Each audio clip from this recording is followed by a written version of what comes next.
부활의 기쁨이 여러분의 가정과 여러분의 삶과 우리 교회 안에 충만할 수 있기를 원합니다. 피곤하고 지쳐있을 때에 새 힘을 주는 것이 부활의 기쁨 외에 또 어디에서 이것을 찾을 수가 있겠습니까? 사도 바울은 부활이 없으면 우리의 믿음이 헛것이라고 이야기를 하며 우리가 여전히 죄 가운데 있을 것이라고 말했습니다. 오늘 부활하신 주님을 만나는 축복된 역사가 있기를 원합니다. 오늘 누가복음 본문 말씀에 보게 되면 세 분류의 사람들이 나오고 있습니다. 첫 번째 나오는 분류의 사람이 여인들이었습니다. 이 여인들이 부활절 아침에 무덤에 찾아가게 됐는데 찾아간 이유는 예수님의 몸에 향유를 바르기 위하여 갔다라고 되어 있습니다. 주님이 부활하실 것을 알고 예수를 만나러 갔던 것이 아니었고 예수께 몸에 향유를 바르기 위하여 그들이 찾아갔습니다. 용기와 결단이 있는 여인들이었습니다. 결단과 용기는 좋았지만 목적이 달랐습니다. 용기와 열심은 있었지만 목적이 잘못되어 있었습니다. 오늘날 많은 교회 다니는 사람들이 용기와 열심은 있지만 목적이 잘못된 사람들이 많지 않나 생각을 해봅니다. 예수를 찾으러 갔던 그들에게는 죽은 예수를 찾아갔던 그들에게는 큰 실망이 찾아오게 됐습니다. 예수님의 시체가 없어졌기 때문에 그렇습니다. 그래서 누가는 그들이 마음속에 큰 근심을 하게 되었다고 이야기합니다. 요한복음에 보게 되면 마리아가 무덤 곁에 서서 울고 있었다고 이야기를 해요. 그들은 죽은 예수 시체를 찾으러 갔지만 그것을 발견하지 못하고 그들의 마음속에 슬픔과 근심이 차 있었던 것을 보게 됩니다. 천사가 부활의 소식을 알려주면서 이야기하기를 왜 산자를 죽은 자 가운데서 찾느냐. 혹시 여러분 오늘 교회에 오셔서 주의 말씀을 들으면서 산자를 죽은 자 가운데서 찾고 있지는 않습니까? 오늘도 이 자리에 함께 하실 것이라고 생각하고 있는 막연한 예수, 여러분의 가지고 있는 것을 주께 드리며 향품을 가지고 와서 예수의 몸에 바르려고 했던 여인들처럼 예수가 부활하셨던 것을 모르고 그냥 막연하게 하던 일이기 때문에 예배 들어오시진 아니하셨습니까? 죽은 헌금, 죽은 예배, 죽은 헌신, 죽은 봉사를 드리고 있지는 않느냐는 사실입니다. 오늘날 살아계신 예수 그리스도를 만나지 못하면 우리의 삶 속에 아무런 변화를 주지 못합니다. 예수를 경배하고 예수를 섬길 수가 있었지만 그러나 그들의 삶 가운데 어떤 변화도 기대할 수가 없었습니다. 오랫동안 주님을 섬기고 교회에 나오지만 변화 없이 살아가고 있지는 않으시나요? 오늘 살아계신 주님을 만나는 축복의 역사가 있기를 원합니다. 이 여인들의 삶 속에 터닝 포인트가 일어나기 시작하는데요. 이들의 삶 속에 변화의 역사가 일어나기 시작하는데 누가가 강조하고 싶은 것이 있었어요.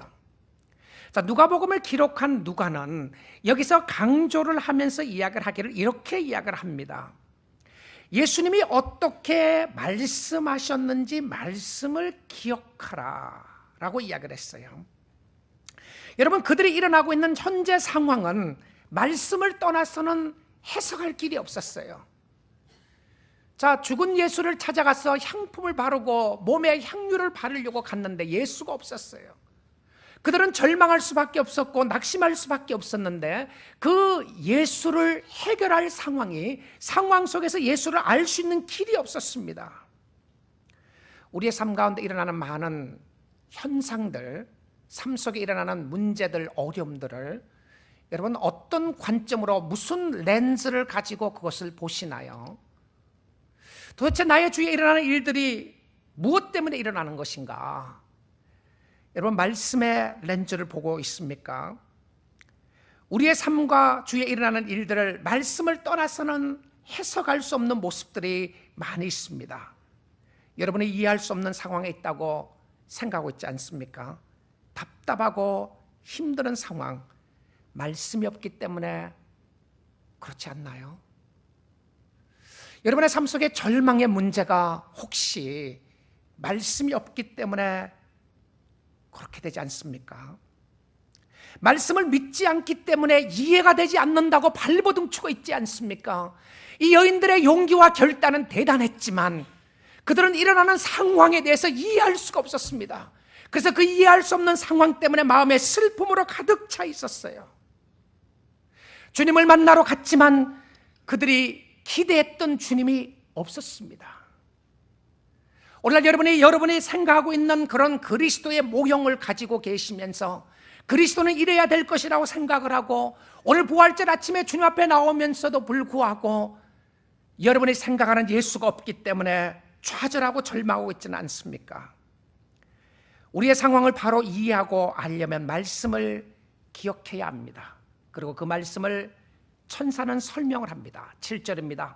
이르시기를 인자가 죄인의 손에 넘겨져 십자가에 못 박히고 제3일에 다시 살아나야 하리라 하셨느니라 한데, 자, 인자가 죄인의 손에 넘겨져 십자가에 못 박히고, 이것은 과거의 사건이었습니다. 그리고 이것을 제자들이 주위에 있는 사람들 다 목격했었어요.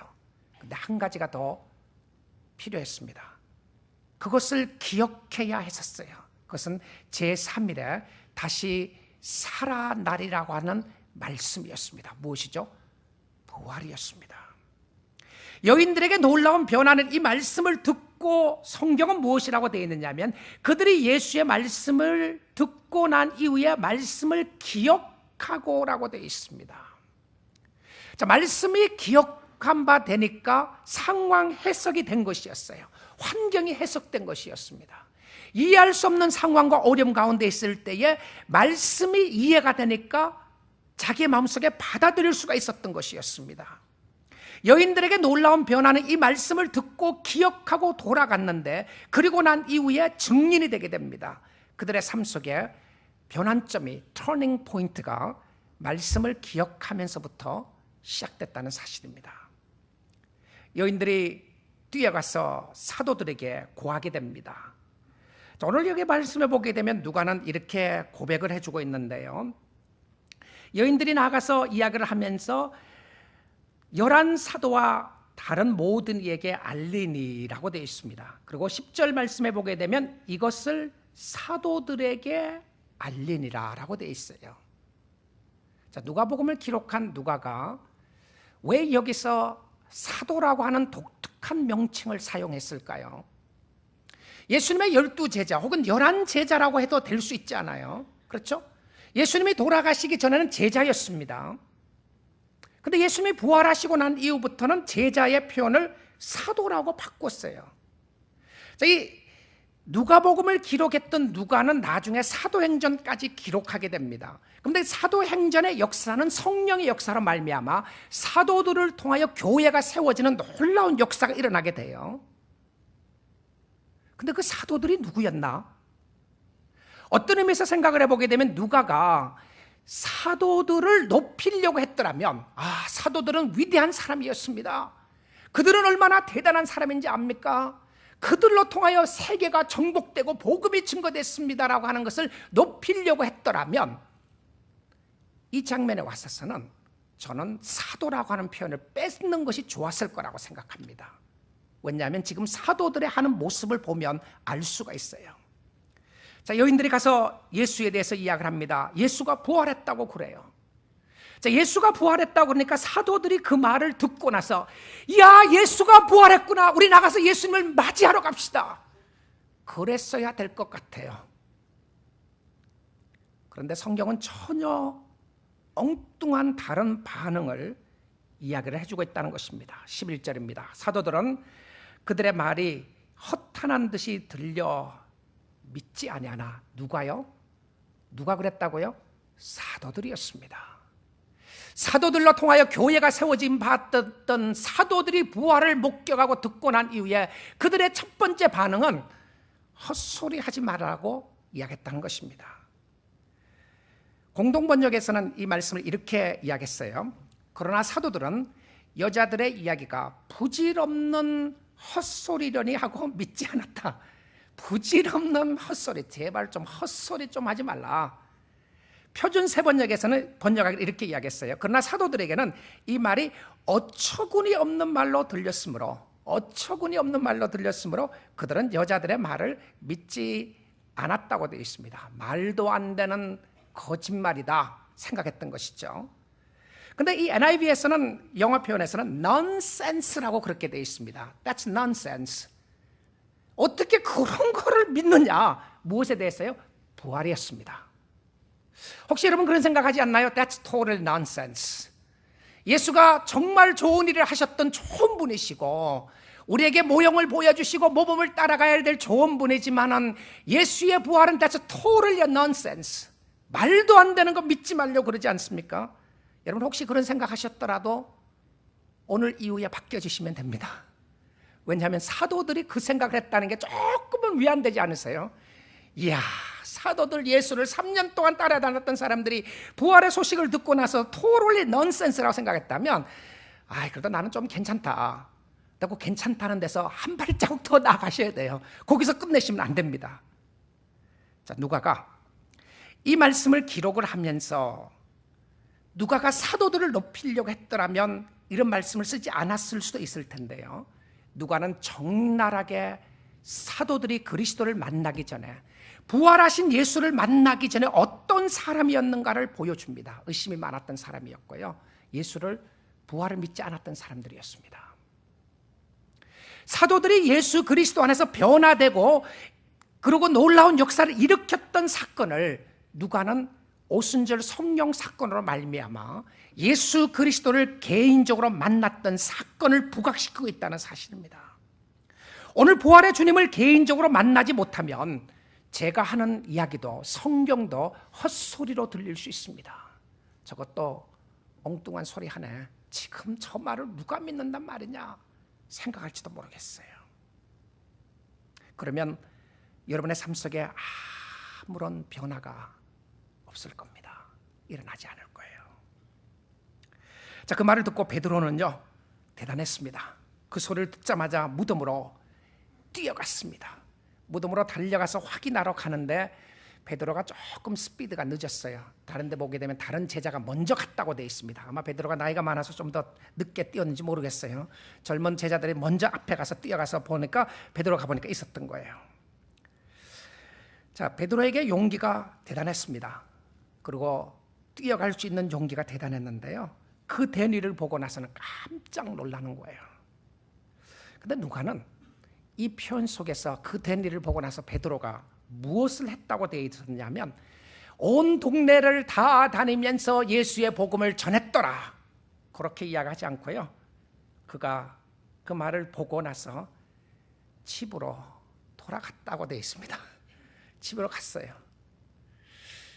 무슨 생각을 하고 집에 갔는지 모르지만 일단 집에 갔습니다. 집으로 돌아갔다고 그래요.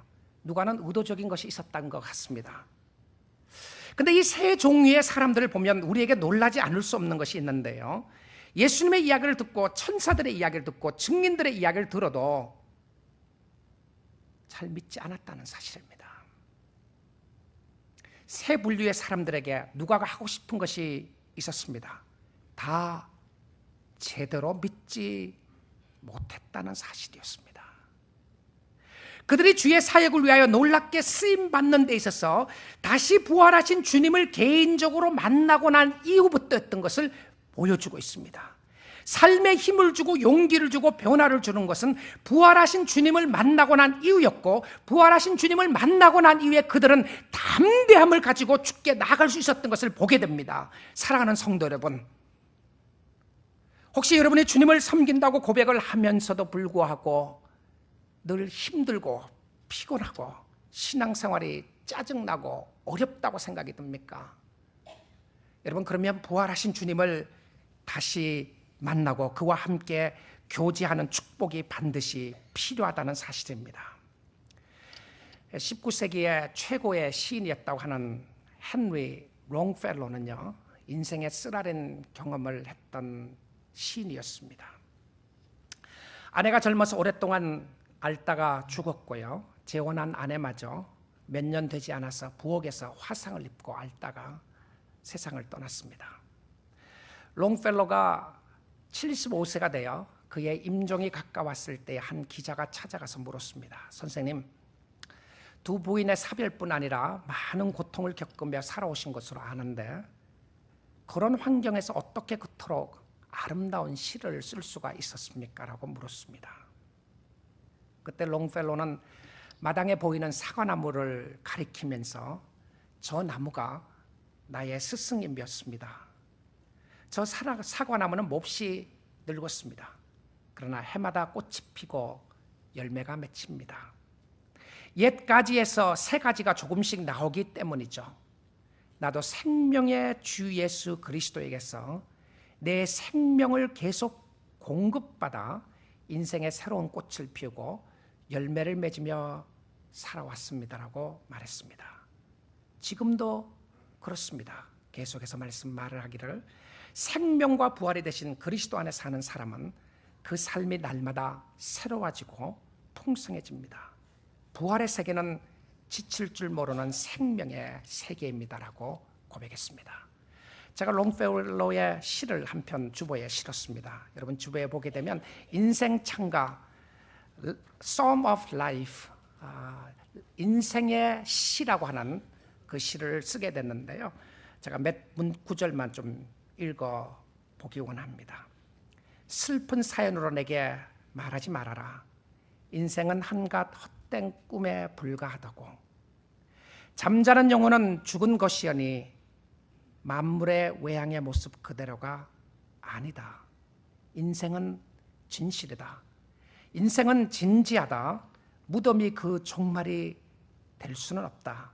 너는 흙이오니 흙으로 돌아가라. 이 말은 영혼에 대해 한 말은 아니다. 우리가 가야 할 곳 또한 가는 길은 향락도 아니요 슬픔도 아니다. 저마다 내일이 오늘보다 낫도록 행동하는 그것이 목적이요 길이다. 예술은 길고 세월은 빨리 간다. 우리의 심장은 튼튼하고 용감하나 싸맨 북소리처럼 둔탁하게 무덤 향한 장송곡을 치고 있으니 이 세상 넓고 넓은 싸움터에서 인생의 노형 안에서 발없이 쫓기는 짐승처럼 되지 말고 싸움에 이기는 영웅이 되라. 여기까지만 읽고 나중에 여러분이 한번 보시기를 바랍니다. 그의 삶 속에 새로움을 주었던 것은 부활이었습니다. 삶의 변화는 부활이었습니다. 누가복음이 전하는 부활의 사건에 있었어요. 그는 부활의 사건을 확실하게 증거하기를 원했는데 그 확실한 부활의 증거로 보여주었던 것이 무엇이었냐면 바로 빈 무덤이었습니다. 이 빈 무덤을 묻지 않게 하기 위해서 사람들은 이렇게 고백하는 사람들이 있었습니다. 여인들이 무덤을 잘못 찾아간 것이었다고 말합니다. 이 학자들이 그런 소리들을 합니다. 예수님이 죽으신 것이 아니라 기절했다고 이야기를 합니다. 그런데 성경에 보게 되면 이 사실을 더 분명하게 설명해 두고 있는 것은 무엇이었냐면 사람들이 예수의 시체를 훔쳐갔다고 그렇게 이야기를 했습니다. 이것은 유대인 종교 지도자들이 부활의 사실을 숨기기 위하여 군병들에게 돈을 주고 소문을 퍼뜨리게 했다고 마태복음서에는 기록하고 있습니다. 여러분 놀라운 사실이 뭔지 아십니까? 부활의 사실을 숨기려고 했다는 사실입니다. 예수님이 이 땅에 계실 때 많은 기적을 베푸셨어요. 보리떡 5개와 물고기 2마리로 5,000명을 먹이는 역사가 있었고요.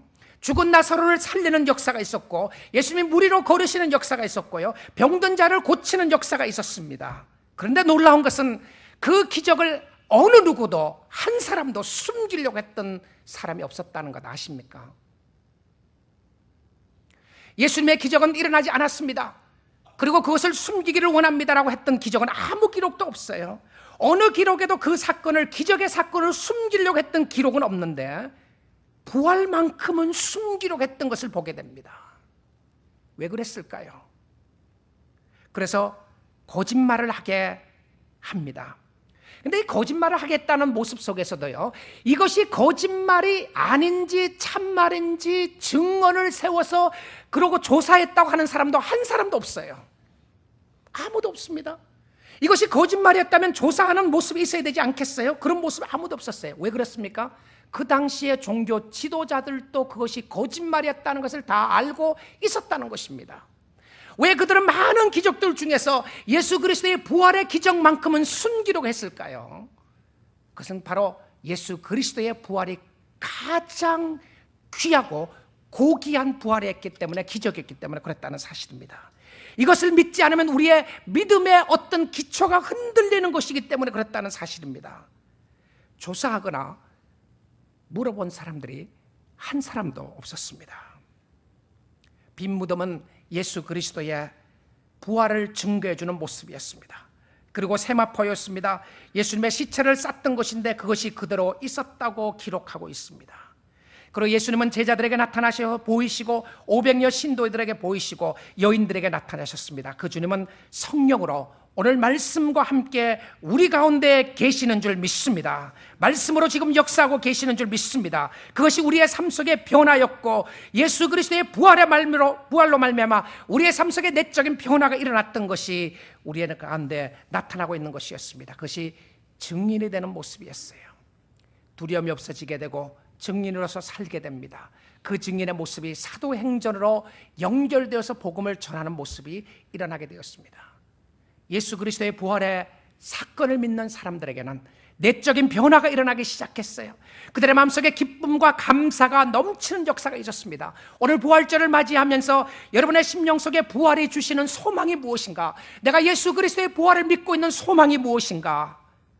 여러분, 사람들은요, 제가 지난 고난주간을 통해서도 말씀을 전했던 모습이었지만 예수님의 십자가 사건을 보게 되면 세 개의 십자가가 있었잖아요. 그렇죠? 골고다 언덕에 세 개의 십자가 있었습니다. 중간에 예수 그리스도의 십자가 있었고 그 양편에 강도들이 달리는 두 개의 십자가가 있었습니다. 그래서 제가 그 말씀을 주중에 전하다가 생각이 났던 것이 바로 사람은 변하지 않는다는 사실입니다. 사람은 죽었다 깨어나도 변하지 않아요. 죽음 앞에 두고도 변하지 않습니다. 안 변해요. 누구를 보면 알 수 있나요? 한 강도를 보면 알 수 있습니다. 그가 죽을 시간이 얼마 남지 않았음에도 불구하고 성경은 무슨 표현을 쓰고 있냐면 그는 예수를 주의 사람을 비난했다라고 그렇습니다. 끊임없이 비난하는 인생은 비난하다가 그냥 죽었어요. 예수가 옆에 있었습니다. 예수를 보고 있었어요. 예수와 함께하고 있었습니다. 예수와 함께하고 있었고 예수를 보고 있음에도 불구하고 사람이 안 변해요. 그런데 또 놀라운 사실은 사람은 확실하게 변한다는 사실입니다. 한 강도는 그의 삶을 어떻게 살았는지 알 수 없지만 그는 아마 소문을 통하여 예수가 누구신지를 들었던 것 같아요. 그의 삶 속의 변화 역사는 어떤 모습이었냐면 예수 그리스도에 대한 사실을 그는 믿고 있었습니다. 믿음이, 그리스도에 대한 믿음이 그의 삶을 변화시켰어요. 믿음이었습니다. 당신의 나라가 임하거든 나를 기억해 주십시오. 당신은 의인입니다. 모든 사람이 예수가 죄인이라고 십자가에 못 박겠는 그 순간 속에 이 한 강도는 이야기하기를 예수 당신은 의인입니다. 의인이었다고 고백을 해요. 우리는 죄 때문에 죽는 것이지만 당신은 의인이었다고 고백을 할 수 있는 놀라운 축복의 역사가 일어나게 됩니다. 그의 삶이 어떻게 살았던 마지막 순간 그리스도의 삶 가운데 그의 삶을 그리스도께 맡기고 그를 의지하고 나아갔을 때에 그의 삶 속에 놀라운 변화의 역사가 일어나게 되었습니다. 여러분의 삶 속에 어떠한 모습이 있다고 할지라도 어떠한 죄 가운데 살았다고 할지라도 그리스도께 여러분의 삶을 온전히 드리고 그리스도를 신뢰하고 믿고 나가면 삶 속에 놀라운 변화가 일어나게 될 줄 믿습니다. 여러분의 가정이 변할 줄 믿습니다. 여러분의 남편과 아내와 자녀들이 변화되게 될 줄 믿습니다. 저 인간 안 변해 그러지 마시고요. 저 인간 예수 만나면 변하지. 아직도 예수를 제대로 만나지 못해서 그렇지 그렇게 생각해 주시고 불쌍히 여겨주세요. 불쌍히 여겨주세요. 예수 만나면 예수 그리스도께 그들의 삶을 드리면 확실한 변화가 일어나게 될 줄 믿습니다. 부활이 성도에게 주는 유익 중에 하나가 삶의 변화였고요. 그 다음에 또 부활이 성도에게 주는 유익 중에 하나는 죄로부터의 완전한 승리를 이야기했습니다. 죄의 영향은 참 크죠. 예수 그리스도가 죽으심으로 말미암아 죄의 권세를 쳐부수셨는데요. 근데 예수를 믿는 우리들의 삶 가운데 여전히 죄의 영향력이 남아 있어요. 우리는 그 죄의 영향력이 얼마나 큰 것인가를 오늘 또 우리는 체험하고 있지 않습니까? 그렇지 않아요? 여러분의 가정 속에 있는 죄악된 문제들, 자녀들에게 있는 죄악된 모습들, 교회 안에 있는 죄악된 모습들, 그것이 우리의 마음을 끊임없이 파괴하고 우리를 무기력하게 만드는 모습을 보고 있지 않습니까? 죄는 힘입니다. 파워예요. 근데 그 힘의 권세가 얼마나 크냐면 사람을 죽일 수 있는 힘의 권세를 가지고 있어요. 무서운 거죠. 파괴하는 것, 시간 문제입니다. 우리가 죄의 노예가 되기 시작하면요, 죄가 우리의 마음을 다스려서 우리의 마음을 그냥 뒤집어 놓는 것이 순간입니다. 여러분 마음 한번 보세요. 죄가 얼마나 큰 것인가를 볼 수 있는 것 중에 하나, 여러분의 마음을 봐도 돼요. 내 마음을 봐도 됩니다. 기분이 좋고 참 괜찮은데 어느 날 갑자기 어느 사람이 와서 그냥 비난하는 소리를 탁 들었어요. 근데 그 비난하는 소리를 듣자마자 마음속에서 뒤틀리는 그런 죄악된 모습들, 뒤틀리는 감정적인 모습들 일어나지 않나요? 저를 쳐다보는 여러분의 모습이 너나 그렇지라고 하는 모습 같은데요. 아니죠? 여러분, 태연하게 나인되는 그런 거 전혀 없습니다. 우리의 마음속에 일어나는 죄악된 모습들이, 죄의 권세가 얼마나 무섭고 힘이 있는지 우리는 압니다. 내가 선을 하고 싶어도 할 수 없는 힘의 모습들, 내가 저 사람을 사랑해야 되는 것 알고 있는데 힘이 없는 거예요. 부부 관계 속에서도, 자녀들 관계 속에서도, 자녀들이 부모에 대해서도 사랑하고 공경하고 함께 해야 될 것을 알면서도 불구하고 우리의 마음속에 파괴하고자 하는 힘이 있는 것을 압니다. 근데 그 죄의 힘을 쳐부술 수 있는 역사가 무엇이었냐면 바로 부활의 권세였어요. 근데 그래서 성경은 부활을요, 하나의 힘의 권세로 설명합니다. 여러분, 힘의 권세다. 여러분, 태양은 파워가 있잖아요. 태양에 열이 있어요. 그 열의 힘을 이용해서 전기를 일으키고요, 그 열의 힘을 이용해서 자동차를 가게 하고, 그 열의 힘을 이용해서 요즘 비행기를 만들잖아요. 태양열을 가지고 갈 수 있는, 뜰 수 있는 비행기 만들잖아요. 놀라운 것이죠. 그게 무엇이죠? 에너지였습니다. 근데 그 에너지는 파워에 관한 부분이었어요. 근데 예수 그리스도의 부활의 역사는 무엇이냐면 힘의 역사인데요, 에너지의 역사인데, 그 에너지의 역사가 얼마나 강하냐면 죄의 에너지가 사람을 죽이는 것이었다면 부활의 에너지는 죽은 사람을 살리는 놀라운 에너지가 있는 줄 믿습니다. 여러분의 마음을 새롭게 변화시킬 수 있는, 여러분의 마음을 성령의 역사로 말미암아 사망 권세를 깨시고 부활하신 예수 그리스도가 우리의 심령과 함께하고 우리의 심령 속에 나타났을 때에 그 죄악된 권세를 쳐부수는 놀라운 힘이 있는 줄 믿습니다. 그 힘을 성령의 역사라고 이야기합니다. 그리고 그 힘을 여러분에게 오늘 있습니다. 믿음으로 그 힘을 의지하시고 승리할 수 있기를 주님의 이름으로 축원드립니다. 부활의 예수님은 지금도 살아계셔서 우리와 함께하고 계십니다. 오늘 이곳에 임재하고 계십니다. 여러분, 두려워하고 있습니까? 죽은 예수 찾아러 교회 오셨나요? 두려움 가운데 절망하고 있습니까? 오늘 부활하신 예수 그리스도를 의지하며 주님 바라볼 수 있기를 원합니다. 사망의 음침한 골짜기를 다닌다고 할지라도 우리에게 소망을 주시고 힘을 주시는 그 예수, 절망할 수밖에 없는 상황과 형편 속에서도 오늘도 여러분을 붙잡고 계시는 부활의 주님을 바라보며 승리할 수 있기를 원합니다. 그 예수께 여러분의 삶을 던져보십시오. 그리고 그 예수님을 진심으로 의지해 보십시오. 그럼 여러분의 심령 속에 말로 형용할 수 없는 그리스도의 평강이 여러분의 마음을 주관하게 될 줄 믿습니다. 예수 부활하셨습니다. 기도하겠습니다.